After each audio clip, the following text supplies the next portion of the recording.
শীতকালত পিকনিক যেন এক পৰম্পৰা। ময়ো এই পৰম্পৰা ৰক্ষা কৰিবলৈ আজি ওলাইছোঁ। চাওঁ কি হয়। মই ওলাইছোঁ লাইন গাড়ীত। আপোনালোকে হয়তো কেতিয়াও শুনা নাই যে কোনোবাই লাইন গাড়ীতো পিকনিকলৈ যায়।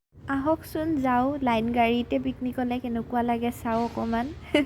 আৰু এয়া আহি পালোঁ জালুকবাৰী, সৌখন আমাৰ গাড়ী। আৰু গাড়ীখনত বহিলোঁ। ইমান টায়াৰ্ড লাগিছে, ভীষণ ৰ'দ দিছিলে আৰু লগতে ৰাতিপুৱা একো নাখাই নেমেলি আহিছোঁতো। তাৰপিছত চাওঁ যে ইমান জাম হৈছিলে জানেনে, গোটেই ৰাস্তা ট্ৰাফিক। উপায়তো নাই, ট্ৰাফিক হ'লেতো আৰু আমি একো কৰিব নোৱাৰোঁ। সেইকাৰণে চাহ খাই ল'লোঁ। চাহ খাওঁতে সিহঁতে মোক জোকাই আছিলে। আমি প্লেন কৰিছিলোঁ যে আমি পাৰ্বতী হিলছলৈ যাম, তাৰে কাৰণে আমি ফূৰ্তি কৰি ওলাইছিলোঁ।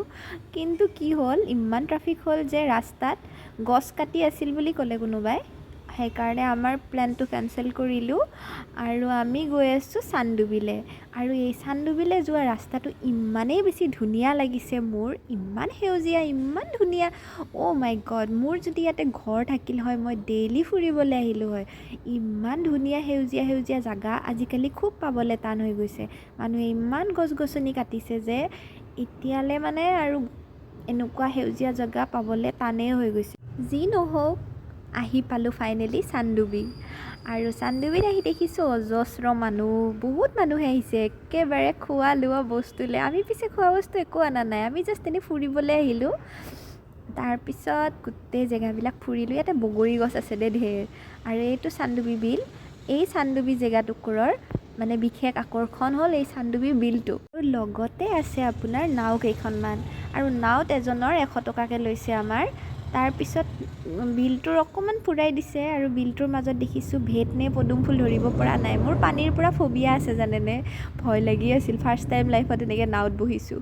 তথাপি ভাবিছোঁ মোবাইলটো ওপৰতে থ'ম, মই পৰিলেও কথা নাই।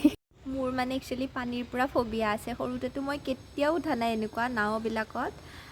এতিয়া উঠিছোঁ যেনিবা, ডাঙৰ হৈছোঁ, চব বস্তুৰ এক্সপিৰিয়েঞ্চ কৰিব ইচ্ছা যায় ন। আপোনালোকৰ বাৰু কিবা ফবিয়া আছেনে? আছে যদি জনাবচোন। আৰু এয়া ওপৰলৈ আহিলোঁ। ওপৰৰ পৰা চাইছোঁ, বাপৰে কেনেকুৱা ধুনীয়া দেখোন। মানে মোৰ মানে একদম হাৰ্ট টাচ হৈ গৈছে। এনেকুৱা প্ৰাকৃতিক সৌন্দৰ্য উপভোগ কৰিবলৈ যদি আপোনালোকেও ভাল পায় ইয়াত আহিব পাৰে। মই বিৰাট ভাল পাইছোঁ। তাৰপিছত গোটেই জেগাখন মই অকণমান ঘূৰিছোঁ ফ্ৰেণ্ডবিলাকৰ লগত। আৰু এয়া লৈছোঁ বগৰী, 10 টকাত 1 গিলাচ বগৰী। বা বিৰাট ফূৰ্তি লাগিছে, কিন্তু টেঙা আছিলে দেই। আৰু চাওমিন খালোঁ, লগৰকেইটাই ৰুটি খালে আৰু আমি যাবলৈ ওলালোঁ। মানুহ বহুত, গাড়ী বহুত আহিয়ে আছিলে। আমি আকৌ উভতি আহিলোঁ। উভতি আহি ৰাস্তাৰ সেউজীয়াবোৰ উপভোগ কৰিলোঁ অলপ ঘূৰি ফুৰি। তাৰপিছতে গুৱাহাটী